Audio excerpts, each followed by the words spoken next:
Um, I will get started first by just saying thank you to everyone that's here right now. If you see me bouncing back and forth, that's just because I do have my handy dandy notes over here. Um, so I'll get started by briefly just telling you why we're here tonight, who I am, and what we're here to do. So welcome to the Racial Justice School Committee Candidate Forum. This forum is hosted by two racial justice groups in Melrose, Fighting for Black Lives in Our Neighborhood and the Friends of Melrose METCO slash Melrose Racial Justice Community Coalition. My name is Ayana Spencer Lakes, and I'm happy to be here. I feel like I'm a professional moderator now since I got to do it once last year. Um, I'm gonna have to update my bio now to say an honorary Melrosian, because I feel so connected to this town because my son spends a lot of time there and he was a part of the MECO program, elementary up through the sixth grade. Um, I'd like to ask everybody if there are additional questions that come to mind, please reach out to the candidates before November 4th to get those questions asked and answered. The speaker order for tonight was randomly selected and we will rotate the speaking order. A recording of this event will be posted at www.melroseracialjusticeforums.org. So now we'll get started and we'll go into our questions. So question 1, personal reasons for service. The order of this question will start with Jen. I've heard you like to go by Jen. Yes, Sherry, and then we'll have Melissa. So I'll read the question for everybody and then feel free to come in and answer. Why are you choosing to step into this work now and what drives you personally to want to serve? My name is Jennifer Rozzi Thomas. Thank you so much, Ayana, for introducing us. And I am in my 8th year of service on the Melrose School Committee. I'm a clinical social worker with over 30 years of experience working with youth and families. For the last 15 years, I've worked in Salem, Massachusetts at a small competency-based high school, which is part of Salem Public Schools. At this high school, we serve a majority of kids of color, most of whom are newcomers to Massachusetts. Many families were from the Dominican Republic and from Puerto Rico. One of the reasons why I originally ran for office was in reaction to the first Trump presidency. I was horrified by the racist tropes that Trump used and how he constantly attacked immigrants, especially folks from Central and South America. I was equally horrified at how he objectified women and demonized the trans community. In good conscience, given that we are now in the second Trump presidency, I can't stop serving now. I feel compelled to keep standing up for people of color, newcomers, and trans folks.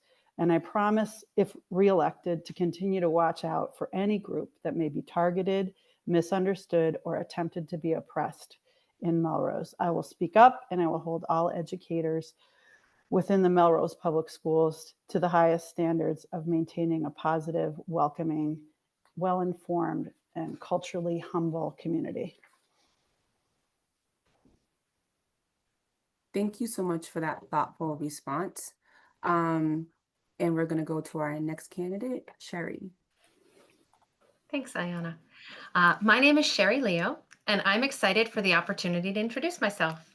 I'm a parent and a homeowner, a former teacher and current nonprofit professional, a school volunteer, and community board member. I have more than 2 decades of experience as a talent leader, and I've dedicated my professional life to improving public education. Over 14 years in Melrose, I've served as a soccer coach, school volunteer, site council member, and board member of The Bridge and Follow Your Art. My multi-generational household includes my parents, husband, and children, 7th and 9th graders in Melrose Public Schools. I began my career as a public school teacher in Washington, D.C., served in the strategy office of Chicago Public Schools, and advised states on education policy. I'm now VP of Talent, Learning, and Culture at a nonprofit that helps educators make change in their communities. I hold degrees from Brown University, American University, and the University of Chicago. These experiences, personal and professional, help prepare me to serve our city at this critical time for our public schools. If I'm elected, I will work every day to invest in our schools, build a culture of trust, and support every student. I'd like to share a bit about what that means. When I say invest in our schools, I mean support the override. But whether or not it passes, I will make budget decisions that are strategic, reflect our values, and meet student needs. I will include stakeholder voices in setting direction for our schools, and I will continue to advocate for funding for Melrose students. When I say build a culture of trust, I mean I will work to hire and keep a superintendent who is right for Melrose and committed to building for the long term. I will invest in talent at all levels to keep great teachers and stabilize our schools. And I will uplift the amazing teaching and learning that happens every day in Melrose Public Schools. And finally, when I say support every student, I mean that I will work to make every student feel welcome, valued, and safe, especially the most vulnerable. I will prioritize fully staffing special education services to meet the needs of every student. And I recognize that student needs evolve, and I will work to understand and address these changing needs. Thank you for inviting me, and thank you for organizing this forum to uplift issues of vital importance to our community. Again, very thoughtful responses. And our next candidate, Melissa, her responses were pre-recorded, so we get to just press play and hear her response. Hi all, thank you for hosting this forum and allowing me the chance to pre-record my responses so that I can still participate in these important conversations. My husband and I moved to Melrose in 2016, and we're proud parents of twins who are in the 3rd grade at Roosevelt. Over the years, I have volunteered through the PTO as room representative code coordinator during library class visits and other various school events. These experiences have given me a deep appreciation for the dedication of our educators and administrators, the resilience of our students, and the passion of our families. I decided to run for school committee because we're at a pivotal moment in Melrose with ongoing budget challenges and leadership transitions, including 4 superintendents in the past 4 years. We need steady, collaborative people at the table.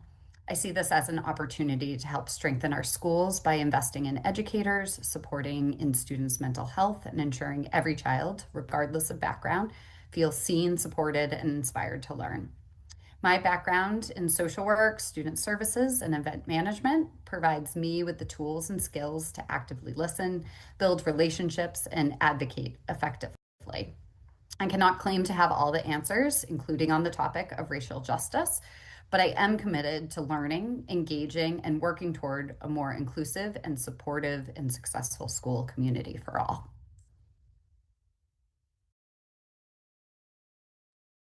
Great. Now we're going to go into question 2 under the header support for students and their families.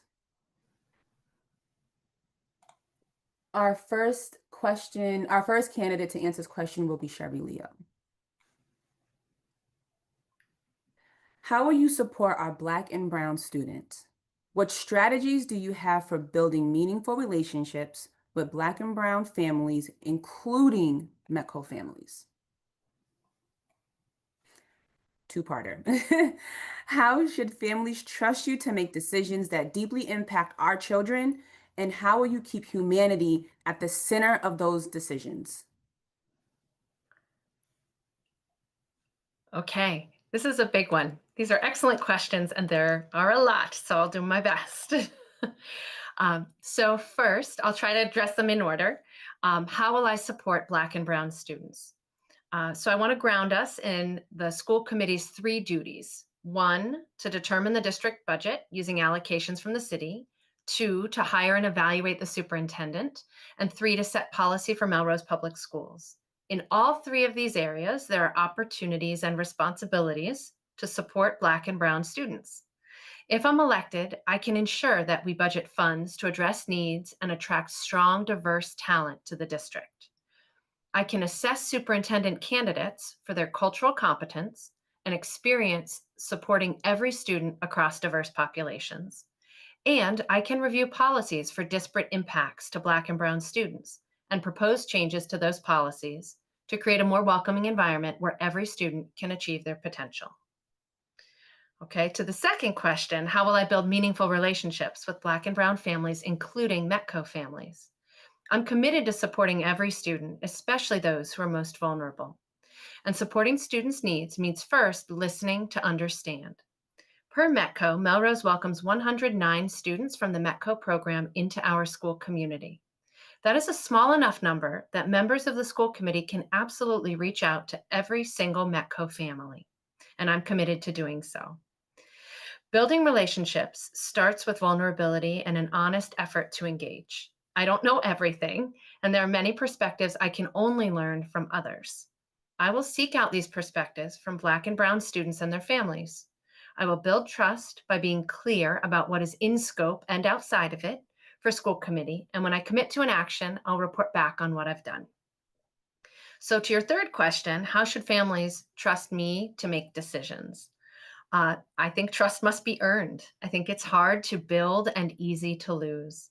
I like to think that I've earned trust in my professional career from leaders, from educators, and from the communities we serve.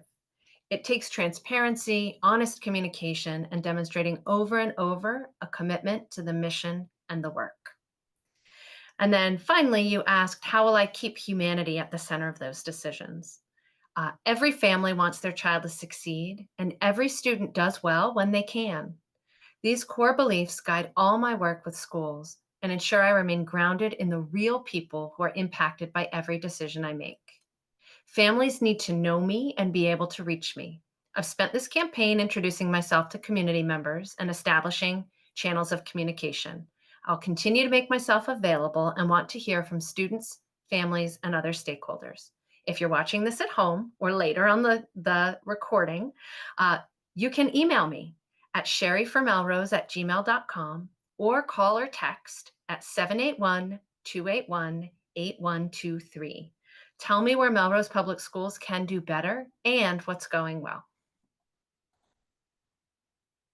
Great. Thank you so much, Jen, for putting your information out there. I really appreciate it. And we are going to have Melissa's video come in now so she can answer that question. In regards to supporting our Black and Brown students, I would like to say that any incident where a student feels unsafe, unsupported, or unwelcome because of who they are is unacceptable. We need those situations to be treated seriously. My goal is to ensure that Melrose is creating school environments where every student feels accepted, valued, and supported. Unfortunately, we know that incidents of racial discrimination, bullying, and other forms of harassment occur. When these incidents happen, our responses must be clear, consistent, and effective. Teachers and administrators need to be equipped with the tools and strategies to address these incidents, and this requires ongoing training and professional development. We can build a culture of inclusion and belonging to be proactive and not just reactive. Ways to do this include updating and evaluating our curriculum to reflect diverse histories and perspectives, celebrating cultural events from all communities, and creating space for school assemblies and classroom discussions that promote empathy and inclusion and are built upon year after year. For example, last year, Roosevelt welcomed We the People as a learning series for our youngest students and the ABCs of Racism for parents and caregivers. By offering both of these learning opportunities, we can spark meaningful conversations for our students both at home and at school. But we do need to ensure these programs are followed up throughout the years and offered to all students, not just one school in particular. For building meaningful relationships with Black and Brown families and METCO families, personally, as a community member, I believe that relationships begin with genuine connection. I introduce myself, I listen, and I follow through. This is how I've built my relationships and trust during my career and working with students and in my volunteer roles. It's also how I'll approach my relationships with Black and Brown families living here in Melrose and those in the METCO program, as well as other groups like multi-language learners and students with special needs.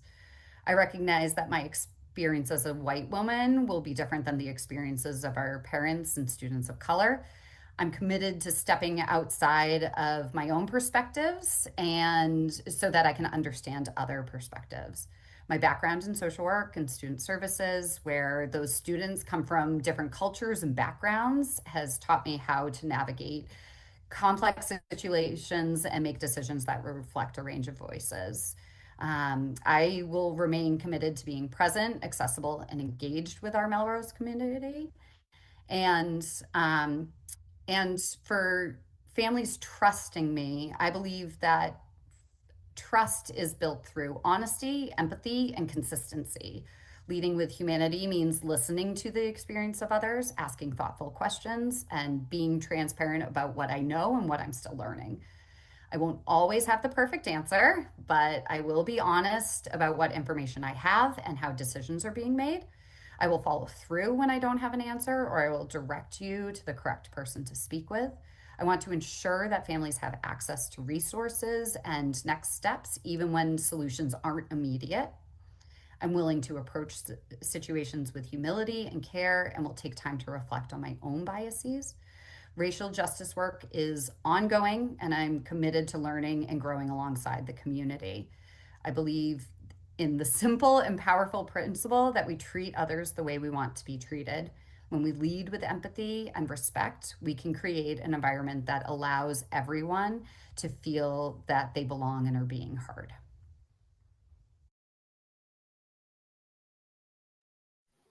And next up, we will hear from Jen.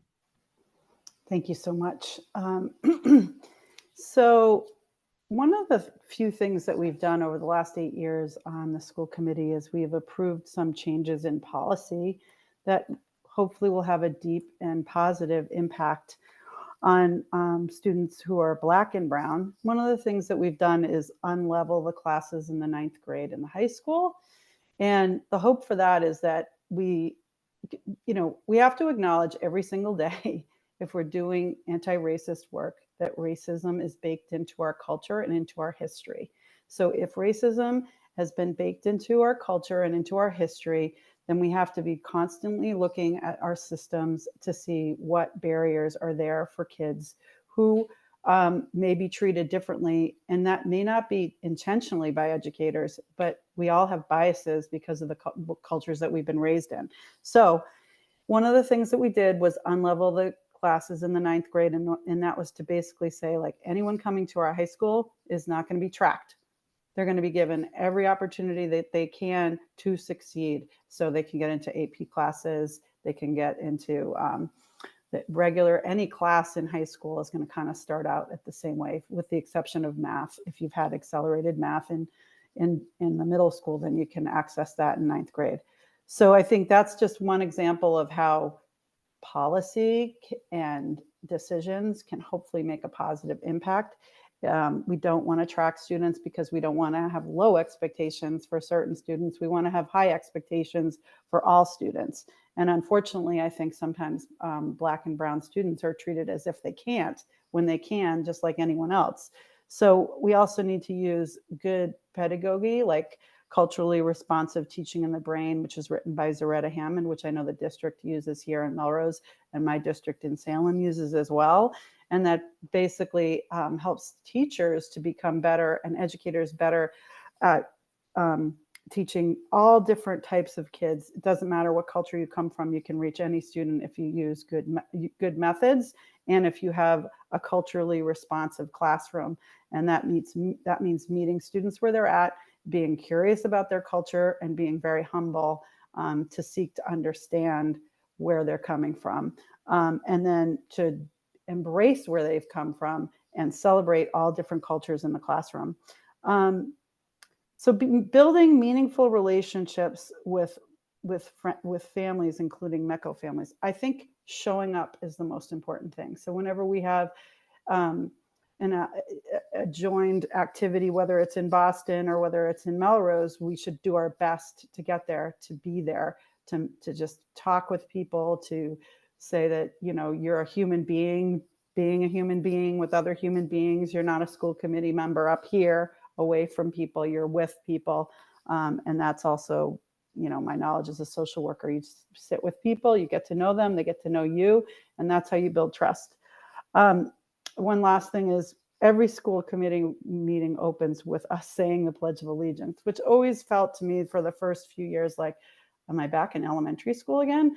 And then I just really thought of the last line, which is with liberty and justice for all. And that's what we should be doing every single time we're sitting in that horseshoe at school committee meetings, thinking about every single student, every single family, and what do we need to lift everyone up.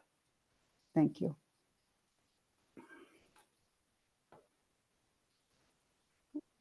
Thank you so much for all of those answers, and Jen, leaving that on a high note with the liberty and justice. So we're gonna go into our third question, accountability. And up first we have Melissa, we'll transition to Jen, and then lastly we'll have Sherry. If you are elected to the school committee, what actions will you take to hold Melrose Public Schools accountable for incidents and patterns of systematic racism?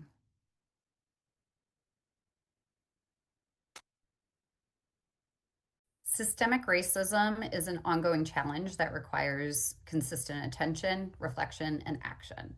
We know that Black and Brown students in Melrose have experienced harm and exclusion, and we must be committed to doing better. If elected to the school committee, I will, one, ensure equity is a priority in our leadership hiring. When we're selecting a superintendent, we can ask direct questions about their experiences and trainings around anti-racism work. We can ask about their goals to working toward removing systemic racism and how they have planned to accomplish this within the district.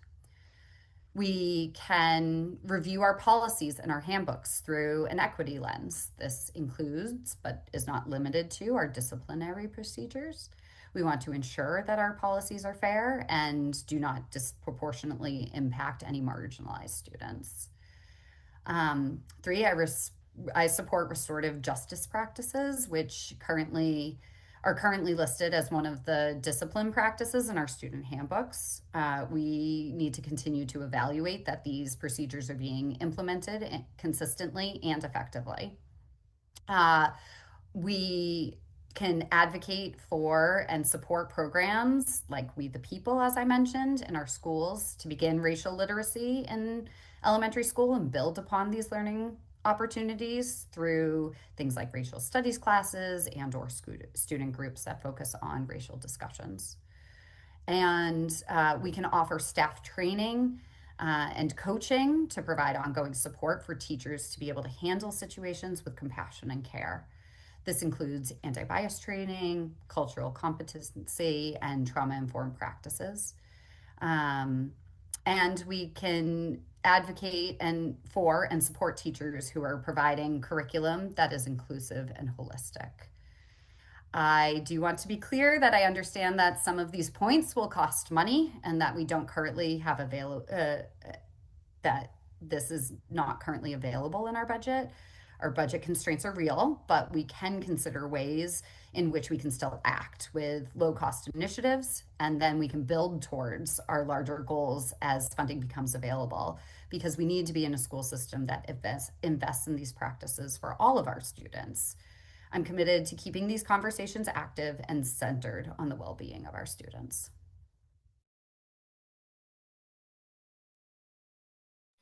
And up next, Jen.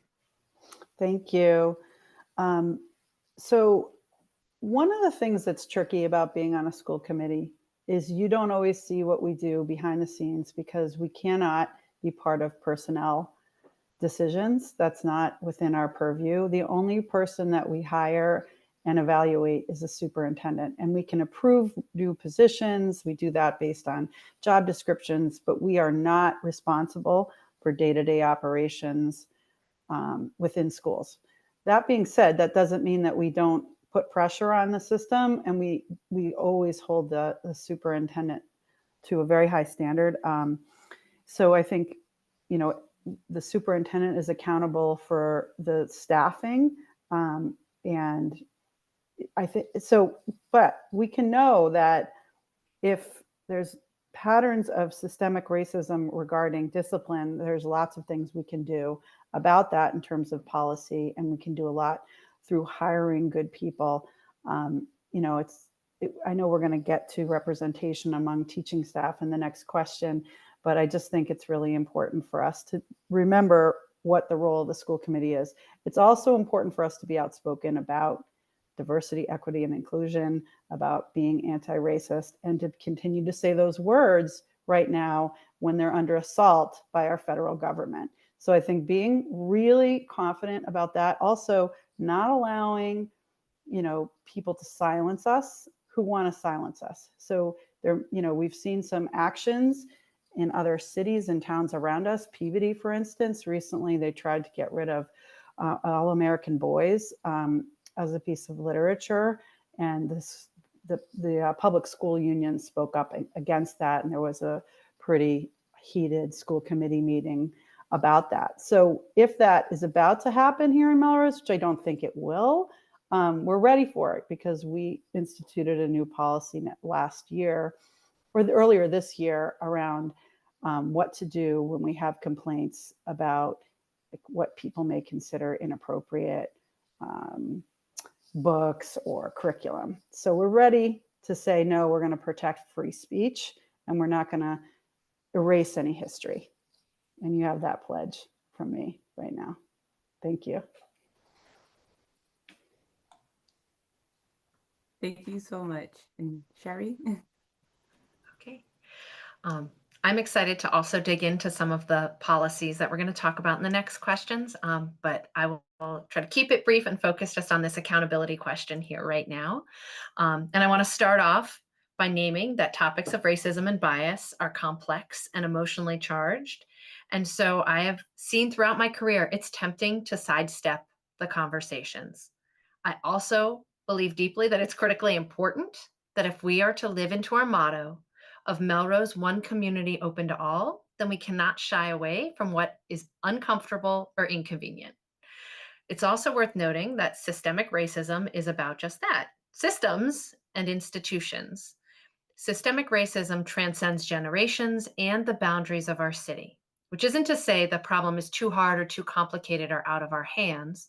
We can and must address bias in policies and systems that we manage and we own. As a school committee member, I pledge to listen deeply, remain alert to patterns of bias and disparate outcomes, and lift up what I find. Accountability isn't a one-time action, but an ongoing conversation about intentions, impact, data, and experiences.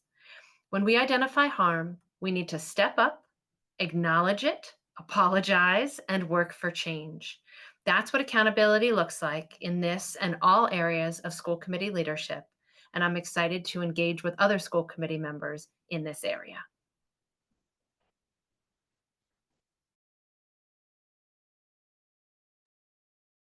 Thank you so much for taking the time to answer those questions. Question 4, representation among teaching staff.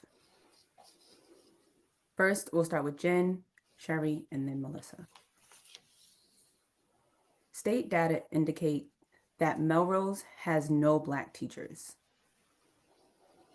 This is a loss for all of our students. However, it is especially concerning for the 6% of our student body that is Black, because studies show that when Black students have Black teachers, they are less likely to miss school and be suspended and more likely to thrive academically and aspire to college.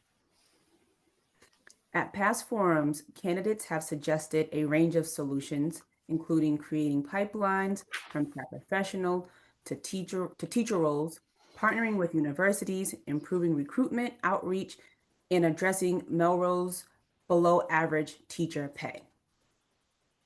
However, these ideas have not yet translated into specific time-bound commitments from city leaders. What percentage goal of Black teachers would you set for the city to achieve in the next 3 years? What accountability measures do you support if the goal is not met? And Jen, you're up. Thank you. This is a tough one, and not because we don't want to make this change. It's tough because there's also you have to change the stream, right? So if we're going to have more Black teachers, which we would love to have, we have to have some, and then they have a positive experience in Melrose, and then they help us bring more in, because it's an issue of safety. It becomes an issue of safety for people, where they want to work and where they feel safe and where they feel comfortable and where they have peers. And so it's absolutely a fact that representation for your identity matters, and it's so important to have a diverse workforce. And I would love to set a goal of having at least 6% Black teachers across the district within the next 4 years. That would be fantastic. It starts with one. While Christopher Beaver is a vice principal at the high school, he's there. I think that makes a difference. I think, he's from Salem. We've worked with some of the same kids when he was in Salem. I discovered that when he started working here in Melrose. And, maybe he'll be able to pull a couple of people from the Salem Academy where he used to work. I was thrilled that Doreen Ward was returning to our district. She, I think, clearly must trust Carrie Berman, our interim superintendent, or she wouldn't have come back into that larger role that she's in now. So I think if you have really good people who know really good people and they can recruit, that's the most important thing. And we've really worked on this at this very small high school that I work at to make sure we have majority of brown and Black kids. So we have to have a diverse staff. But the problem is also that there's just not enough Black educators, right? There's not that many Black teachers. So where are they going to work? They're probably going to work where it's a majority Black kids. But it's just tough. So I'm not trying to make excuses. I'm not saying that we can't do it, but it's challenging, and it starts with 1 and then 2 and then 3 and then 4 and then you get to 10, right? So we have to make sure that we're a welcoming environment. We have to pass this override so people feel like they have a stable place to work, because who's going to come here if we don't pass this override, right? Because it's a risk as a Black person to come work in a majority white community anyway. And if you're the last one to come in, you're the first one to go. So I think we have to do a lot of work around stabilizing our educational system, having excellent leaders who we actually have, who really care about this issue, who can recruit and hire excellent educators, some of whom will be people of color. Thank you. And Sherry? In my career, I've led talent at multiple organizations where we increase the percentage of staff of color. In my current nonprofit, where I lead hiring, 70% of staff identify as people of color, up from about 50% when I joined 7 years ago. That now includes 1/3 of staff who identify as Black. I'm very proud of the progress that we've made. I led similar efforts at a school turnaround organization, doubling the number of teachers of color in some schools. The research is clear and compelling, as you stated in the question, that teacher diversity has a positive impact for all students and especially Black students. It is good for student achievement, belonging, and future civic engagement. In the 6 years I worked with school leaders on this issue, every single one recognized the value and importance of diversifying the teaching workforce. In my experience, it's not a lack of will that's holding Melrose back.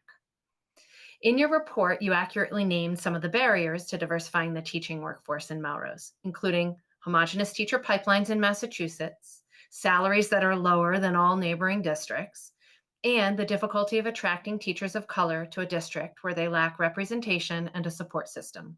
But even against these headwinds, there are steps we can take. In my experience, the best way to attract Black educators is to be an attractive place to work. Believe in your mission, build a culture and relationships that ensure all staff can grow and thrive, and create inclusive policies that meet all staff members' needs so they feel seen, valued, and supported as humans. At the same time, we can proactively recruit teachers from other districts and regions of the country. I've done it. Melrose is an amazing place to live, and Massachusetts is a terrific state in which to grow your teaching career. There are many amazing teachers of color out there. We simply need to find them.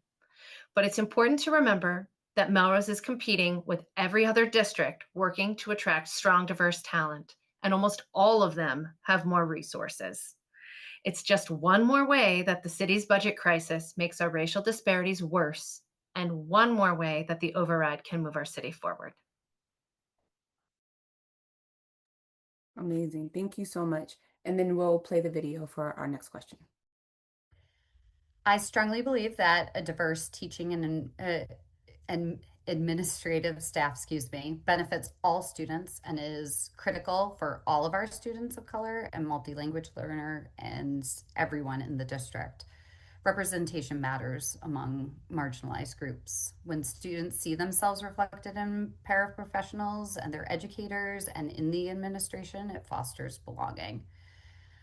That said, I don't feel I can commit to a specific percentage goal without a deeper analysis of hiring trends, pipeline feasibility, and budget constraints. But I can talk about steps that I believe we should take, including all of the ones just mentioned, including paraprofessional to teacher pipelines, collaborating with colleges and universities, connecting to Melrose alumni.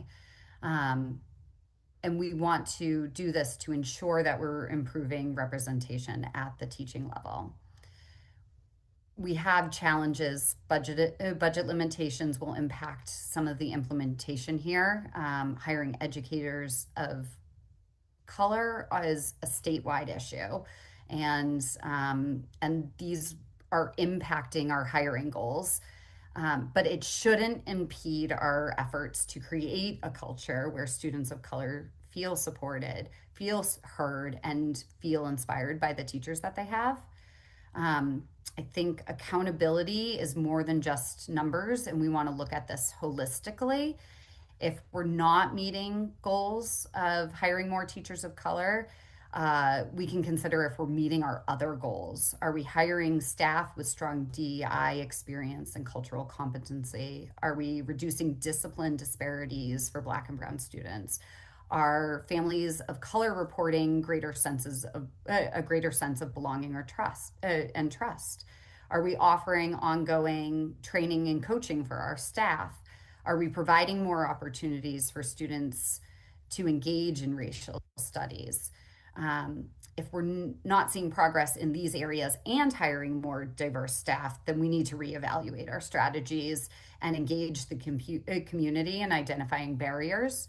If we are seeing that other districts are able to hire more staff of color and we are not, then we need to discuss why Melrose is not meeting these similar goals. While we do face these challenges of hiring Black and Brown educators, we also, as stated in the Melrose Racial Climate Assessment Report, constituents can continue to do multicultural work despite the lack of diversity. And so we must remain committed to this so that we can make progress and encourage this progress while we are working to hire more representative staff.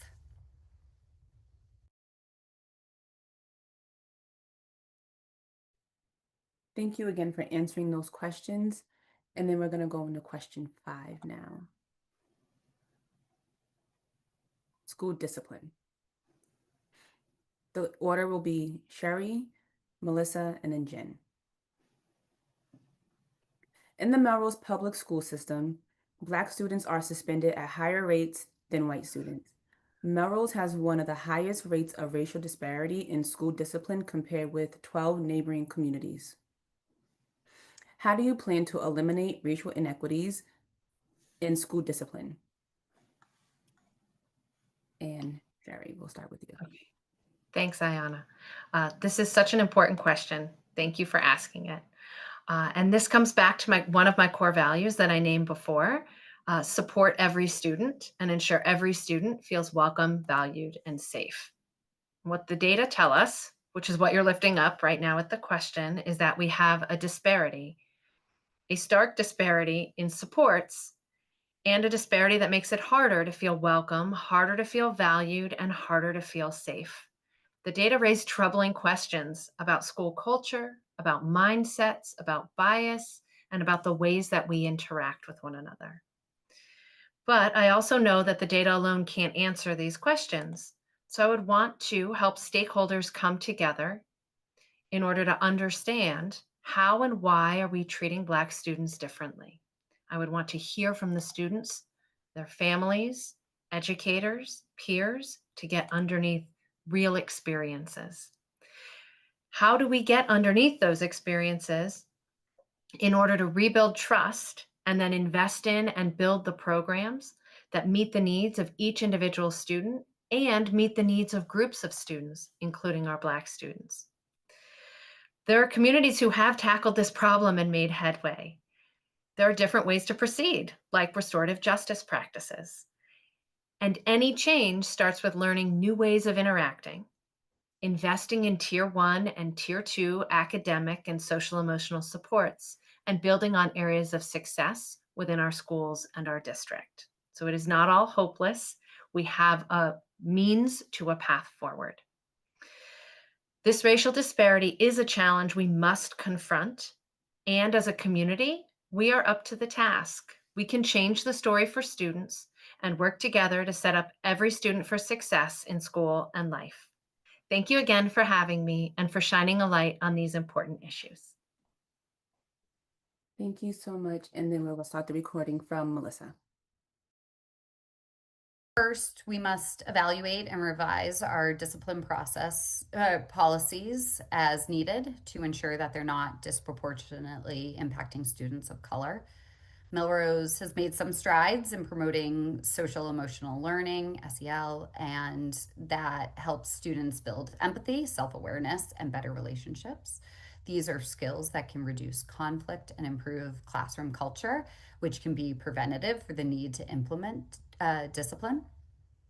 Our student handbook also requires that we use restorative justice practices. These are designed to reduce suspensions and similar disciplinary measures.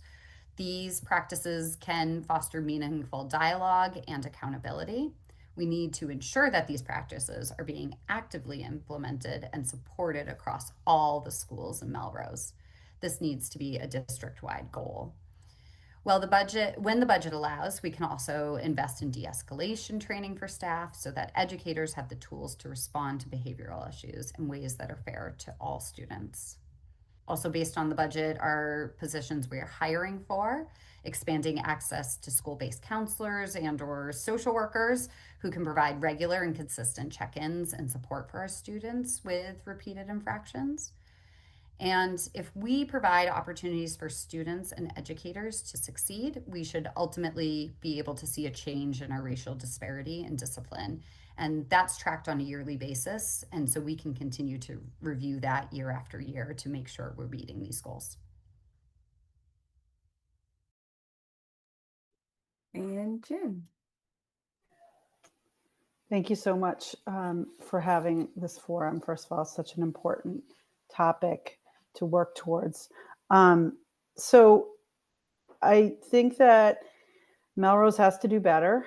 One thing that I am very pleased with is the leadership that we have in each building right now, and that we've had some stability in elementary principals.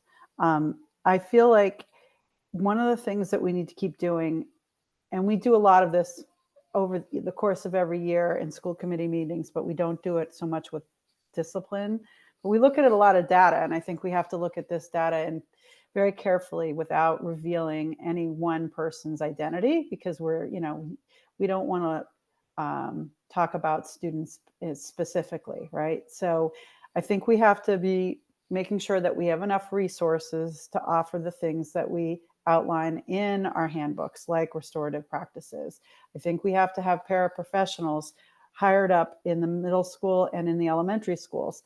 If we are short-staffed and if students are struggling, then what principals often have to do is turn to discipline instead of to behavior management tools and behavior plans. So I think we've been short-staffed since the pandemic. There's a staff shortage of educators since the pandemic because Melrose pays poorly. It's hard to hire up for paraprofessionals. And so I think it really depends on where the problem is. If the problem's at the elementary school, you kind of address that through having more support staff and be doing a lot more behavioral interventions. If it's in the middle school, one of the things that we did this year that's, I think, going to help is tighten up the cell phone policy, both at the high school and the middle school. So I think kids can get into trouble when they don't have enough structure and then there's ways out of the classroom and into the bathrooms, et cetera, et cetera. So I don't know if that's part of the issue here, because we can't dig into the data to find out exactly what the behavior is, because then we'd be unveiling the student. So it's a little tricky to really fully understand the data, but I'm not doubting the data. I'm not saying it's wrong. I'm just saying it's harder to figure out and pinpoint the solution if you don't really look at it. And as a school committee member, we're not allowed to do that, dig it into that level. So I do think we have to hold leaders to high standards around racial disparities, whether it's in academics or whether it's in behavior and discipline. So, but once again, we have to have enough stability and enough resources to do the hardest part of the work in schools, building excellent culture, making sure no one's on the margins, bringing everyone in. So I hope that's what we're going to be able to do after November when we fully fund our schools, because that's going to help every single student in our schools. So I really appreciate both organizations putting this together. It's an honor to be here, and it's an honor to work on these issues with you. Thank you so much. And that was our final question for the night. I want to say thank you to everyone for attending. Honestly, listening to everybody, you all are so passionate about your community, and it's inspiring on my end. And this is why I continue to want to be a part of what Melrose is doing, because it feels like the change wants to happen. Like everyone feels like they want to be change agents for the young people. And that's very encouraging as someone that attended a Metco school, and things were different back then. So thank you for coming. Thank you to everyone that took time out of their evening to be here. It matters. Please don't forget to vote on November 4th. And again, just thank you all for coming.